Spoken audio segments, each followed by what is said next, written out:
వర్తమానము వినుమా ప్రియ నేస్తమా, విని నీవు ప్రభుని విశ్వసించుమా. వినుమా ప్రియ నేస్తమా, విని నీవు ప్రభుని విశ్వసించుమా. Praise the lord. దేవునికి స్తోత్రం. అనుదిన మన్నా అనే ఈ ఆధ్యాత్మిక కార్యక్రమాన్ని వీక్షిస్తున్న ప్రియ సోదరి సోదరులారా, మన ప్రభువును రక్షకుడునైన యేసు క్రీస్తు అతి శ్రేష్టమైన నామములో మీ అందరికీ శుభాలు వందనాలు తెలియచేయుచున్నాను. దేవుడు తన మహాకృపను బట్టి 10 మాసములు ఆయన మనలందరినీ కాపాడి మరొక నూతన నెలలోనికి ప్రభు ప్రవేశింపజేశారు.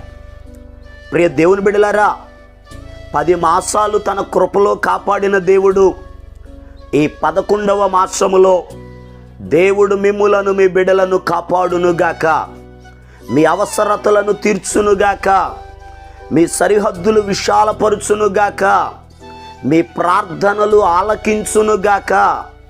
దేవుడు మీ కుటుంబములో ఘనమైన కార్యములు ఈ నెలలో జరిగించబోతున్నారు.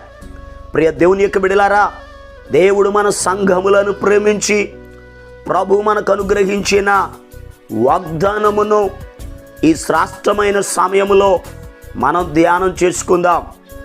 దేవుని పరిశుద్ధ గ్రంథాలు తెరవండి. యెషయా గ్రంథం 41వ అధ్యాయం 10వ వచనం.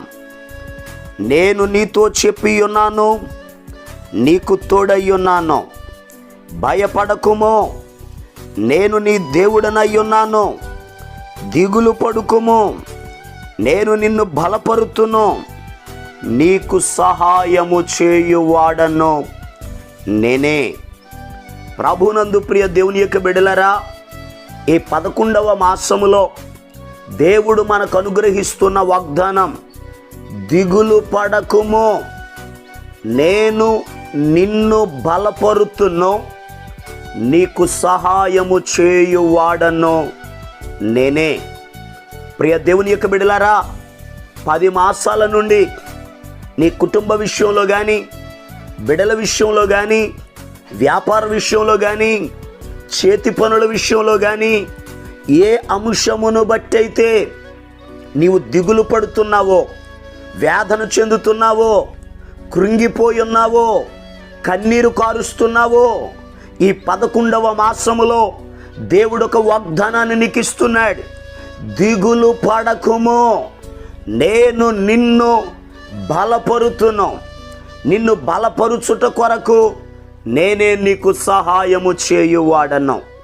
ప్రియ దేవుని యొక్క బిడ్డలారా, దేవుడు మీ కుటుంబములను బలపరుచునుగాక. మన దేవుడు బలపరిచే దేవుడు. అందుకే అపోస్తులైన పౌలు గారు ఫిలిప్పీలకు రాసిన పత్రిక 4వ అధ్యాయం 13వ వచనంలో అంటారు, నన్ను బలపరుచువాని యందే నేను సమస్తము చేయగలను అని చెప్పారు. మన దేవుడు బలపరిచే దేవుడు. కీర్తనాకారుడు 18వ కీర్తన 32వ వచనంలో ఆయన అంటున్నారు, నాకు బలము ధరింపచేయువాడు ఆయనే అని అన్నారు. మన దేవుడు మనకు బలమిచ్చే దేవుడు, బలపరిచే దేవుడు. అందుకే కొరహు కుమారులు అంటారు 84వ కీర్తన 5వ వచనంలో, నీ వలన బలము నొందు మనుషులు ధన్యులు అని అన్నారు. ప్రియ దేవుని బిడ్డలారా, మన దేవుడు బలపరిచే దేవుడు. ఇక దిగులు పడొద్దు, కృంగిపోవద్దు, కన్నీరు కార్చొద్దు. ఆ బలపరిచే దేవుని వైపు చూద్దాం. ఈ శ్రేష్టమైన సమయంలో, ఈ 11వ మాసములో దేవుడు మనలను బలపరచాలి అని అంటే మనం ఏం చేయాలో పరిశుద్ధ గ్రంథంలో నుండి కొన్ని మాటలు జాగ్రత్తగా ధ్యానం చేద్దాం. పరిశుద్ధ గ్రంథాలను తెరవండి. 2వ దినవృత్తాంతముల గ్రంథం 27వ అధ్యాయం 6వ వచనం. ఇలాగున యోతాము తన దేవుడైన యెహోవా దృష్టికి యథార్థముగా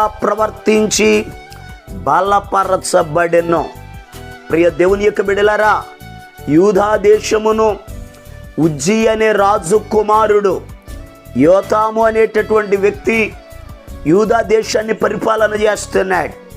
ఈ పరిపాలన చేసే వ్యక్తిని గురించి వాక్యం చెప్తుంది, ఇతడు యెహోవా దృష్టికి యథార్థముగా ప్రవర్తించినందువలన దేవుడు అతనిని బలపరిచాడు. దేవుడు మనల్ని బలపరచాలంటే దేవుని దృష్టిలో యథార్థంగా మనం నడుచుకోవాలి, న్యాయముగా నడుచుకోవాలి, సత్యమును అనుసరించి నడుచుకోవాలి. ఎవరు యథార్థముగా ప్రవర్తిస్తారో దేవుడు వారిని బలపరిచే దేవుడు. పరిశుద్ధ గ్రంథంలో హిజ్కియా అనే ఒక రాజు ఉన్నారు. ఆయన బలహీనుడైనప్పుడు యెషయా అనేటటువంటి ప్రవక్త రాజుగారి దగ్గరకు వచ్చి, అయా నీ ఇంటిని చక్కబెట్టుకో అని చెప్పారు. ఆ సమయంలో హిజ్కియా రాజు లేచి రాజవస్త్రాలు తీసివేసి గోనెపట్ట కట్టుకుని బూడిదలో కూర్చొని కన్నీరు కారుస్తూ ఒక ప్రార్థన చేస్తున్నాడు. దేవా, యథార్థ హృదయుడనై సత్యముతో నీ సన్నిధిని నేను ఎలా నడుచుకున్నానో కృపతో జ్ఞాపకం తెచ్చుకో అయ్యా అని ప్రార్థన చేశాడు.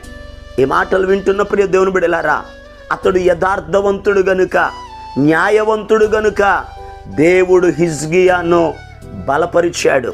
కృంగిపోయిన ఆయన జీవితంలో, దిగులు పడిన ఆయన జీవితంలో, మరణానికి సమీపించిన ఆయన జీవితంలో మరలా ఆయన 15 సంవత్సరాలు ఆయుష్ పొడిగించబడ్డానికి, ప్రార్థన అంగీకరించబడ్డానికి, దేవుడు ఆయన్ని చూడడానికి, దేవుడు ఆయన మొర వినడానికి ఆయన యథార్థవంతుడు. ఈ మాటలు వింటున్న ప్రియ దేవుని బిడ్డలారా, మీ జీవితాల్లో కూడా యథార్థముగా నడుచుకున్నప్పుడు దేవుడు మిమ్మలను బలపరుస్తాడు. మరి ఇంకొక విషయాన్ని పరిశుద్ధ గ్రంథంలో నుండి ధ్యానం చేద్దాం. యెషయా గ్రంథం 40వ అధ్యాయం 31వ వచనాన్ని చదివితే అక్కడ ఈ రీతిగా రాయబడి ఉంది, యెహోవా కొరకు ఎదురు చూచువారు నూతన బలమును పొందెదరు అని వాక్యం చెప్తుంది. ఒక వ్యక్తి బలపరచబడాలంటే ఆ వ్యక్తి దేవుని కొరకు ఎదురు చూడాలి. ఎవరైతే ఆయన కొరకు ఎదురు చూస్తారో, ఆయన మీద ఆధారపడతారో, ఆయన్ని ఆశ్రయిస్తారో, ఆయన సహాయం కోరుకుంటారో, ఆయన వైపు చూస్తారో, ఆయన మీద ఆనుకుంటారో అటువంటి వారిని ఆయన బలపరిచే దేవుడు. దేవుని బిడ్డలారా, దేవుని వైపు చూడండి, మనుషుల వైపు కాదు. మనుషుల వైపు చూచినా, మనుషుల మీద ఆధారపడినా ఏ వ్యక్తి మనకు చెయ్యి అందివ్వడో, దేవుని వైపు చూస్తే, దేవుని మీద ఆధారపడితే, ఆయనను ఆశ్రయిస్తే ఆయనే మనకు సహాయం చేస్తాడు. అందుకే కీర్తనాకారుడు అంటారు, యెహోవా నిన్ను ఆశ్రయించు వారిని నీవు విడిచిపెట్టు దేవుడవు కాదు అని అన్నారు. ఎవరు ఆయన్ని ఆశ్రయిస్తారో, ఎవరు ఆయన వైపు చూస్తారో, ఎవరు ఆయన మీద ఆధారపడతారో వారిని విడిచిపెట్టే దేవుడు కాదు, చెయ్యి అందించే దేవుడు, బలపరిచే దేవుడు, నిలబెట్టే దేవుడు. ఇప్పటి వరకు నీ జ్ఞానం వైపు చూచేవేమో, నీ బలం వైపు చూచేవేమో, నీ బిడ్డల వైపు చూచేవేమో, నీకున్నటువంటి పరిస్థితుల వైపు చూసేవేమో. ఈరోజైనా యేసయ్య వైపు చూడు. ఆయన వైపు చూస్తే ఆయన కొరకు కనిపెట్టు వారిలో ఎవడును సిగ్గునొందడు అని వాక్యం చెప్తుంది. మనం దేవుని కొరకు కనిపెట్టినప్పుడు, ఆయనకు మన చెయ్యి అందించినప్పుడు లేవనెత్తే దేవుడు, బలపరిచే దేవుడు, ధైర్యపరిచే దేవుడు, కృంగిన వారిని క్షేమము కొరకు లేవనెత్తే దేవుడు. ఈ మాటలు వింటున్న ప్రియ దేవుని బిడ్డలారా, దేవుడు మిమ్ములను, మీ కుటుంబాలను ఈ 11వ నెలలో బలపరుచున్నట్లుగా దేవుని వైపు చూడండి, ఆయన మీద ఆధారపడండి, ఆయన ఆశ్రయించండి. మరి ఇంకొక విషయాన్ని ధ్యానం చేద్దాం. ఎజ్రా గ్రంథం 7వ అధ్యాయం 28వ వచనంలో రాయబడి ఉంది. ఎజ్రా గారు చెప్తున్నారు, దేవుడు నాకు తోడుగా ఉండి ఆయనే నన్ను బలపరిచెను అని అంటున్నారు. దేవుడు ఎవరికి తోడుగా ఉంటారో వారు బలాన్ని పొందుకుంటారు. ఈ మాటలు వింటున్న ప్రియ దేవుని బిడ్డలారా, ఈ 11వ మాసంలో దేవుడు మీ కుటుంబాలకు తోడుగా ఉండునుగాక. ఆయనే మిమ్ములను బలపరుచునుగాక, మీ సరిహద్దులను విశాలపరుచునుగాక, మీ అవసరతలను తీర్చునుగాక. అలా దేవుడు మీ కుటుంబ పక్షంగా ఘనమైన కార్యాలు జరిగించినట్లు మీ కొరకు నేను ప్రార్థన చేస్తాను. తలలు వంచండి, కళ్ళు మూసుకోనండి, ప్రార్థనలు ఏకీభవించండి. మహాపరిశుద్ధుడును ప్రేమ కలిగిన మా తండ్రి, నీకు వందనాలయ్యా. నీ మహాకృపను బట్టి, నీ దయను బట్టి ప్రభువా, గడిచినటువంటి 10 మాసములు నీ కృపలో మీరు మమ్మలను కాపాడారు నాయన. ఎన్నో సమస్యలు, ఎన్నో శోధనలు, ఎన్నో బాధలు, ఎన్నో కృంగిన పరిస్థితులు, ఎన్నో కలవరాలు, ఎవరికి చెప్పుకోవాలో అర్థం కాక మాలో మేమే వేదన చెందిన పరిస్థితులు అనేకం ఉన్నాయి. 11వ నెలలో వాగ్దానం ఇచ్చావయ్యా, దిగులు పడొద్దని చెప్పావయ్యా, బలపరుస్తానని చెప్పావయ్యా, సహాయం చేస్తానని చెప్పావయ్యా. ఈ వాగ్దానము సంఘ బిడ్డల జీవితాలలో ఈ నెలలో నెరవేర్చబడునుగాక. ఎవరైతే కన్నీటితో ఉన్నారో, ఎవరైతే వేదనతో ఉన్నారో, ఎవరైతే బాధలో ఉన్నారో, ఎవరైతే సమస్యలలో ఉన్నారో, నాజరేయుడైన యేసు నామములో విడుదల కలుగునుగాక. వారి దుఃఖ దినములు సమాప్తము లగునుగాక ఆజ్ఞాపిస్తున్నాను.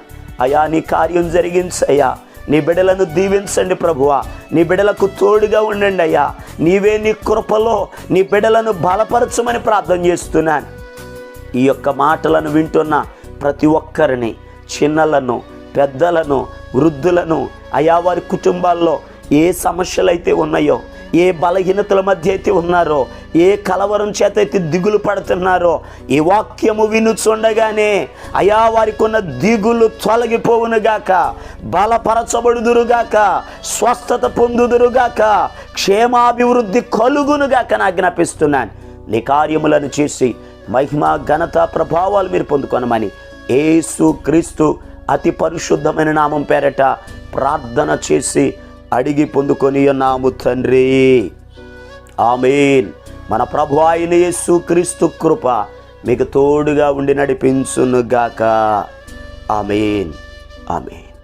ఈరోజు పుట్టినరోజు మరియు పెళ్లి రోజు జరుపుకుంటున్న వారికి సీసలి మన్నా చర్చి తరపున మా కుటుంబ పక్షముగా మీకు శుభాలు తెలియపరుస్తున్నాం. May God bless you. దేవుడు మీకు తోడుగా ఉండి మిమ్మల్ని ఆశీర్వదించునుగాక. దయచేసి గమనించండి, మీ కొరకును మీ కుటుంబం కొరకును దేవుడు మిమ్మలను అభివృద్ధి పరచాలని నిత్యము మేము ప్రార్థన చేస్తున్నాం. ఏమైనా ప్రార్థన అవసరతలు ఉన్న యెడల ఈ స్క్రీన్ మీద కనబడుతున్న నెంబర్కి ఫోన్ చేసి తెలియపరచండి. ప్రియ దేవుని బిడ్డలారా, అనుదిన మన్నా అనే ఈ వర్తమానాలు మీ స్నేహితులకు, మీ బంధువులకు కూడా షేర్ చేయండి. మన్నా చర్చ్ సీసలి అనే ఈ యూట్యూబ్ ఛానల్ను సబ్స్క్రైబ్ చేయండి. అందరికీ వందనాలు. నీవేంటో నీకంటే బాగా తెలిసిన, నీ త్రోవలను తిన్నగా చేయగలిగిన, నీవేంటో నీకంటే బాగా తెలిసిన, నీ త్రోవలను తిన్నగా చేయగలిగిన యేసయ్య చేతికి నిన్ను అప్పగించుము. అన్నిటిలో తన చిత్తమునకు తలవంచుము. యేసయ్య చేతికి నిన్ను అప్పగించుము. అన్నిటిలో తన చిత్తమునకు తలవంచుము.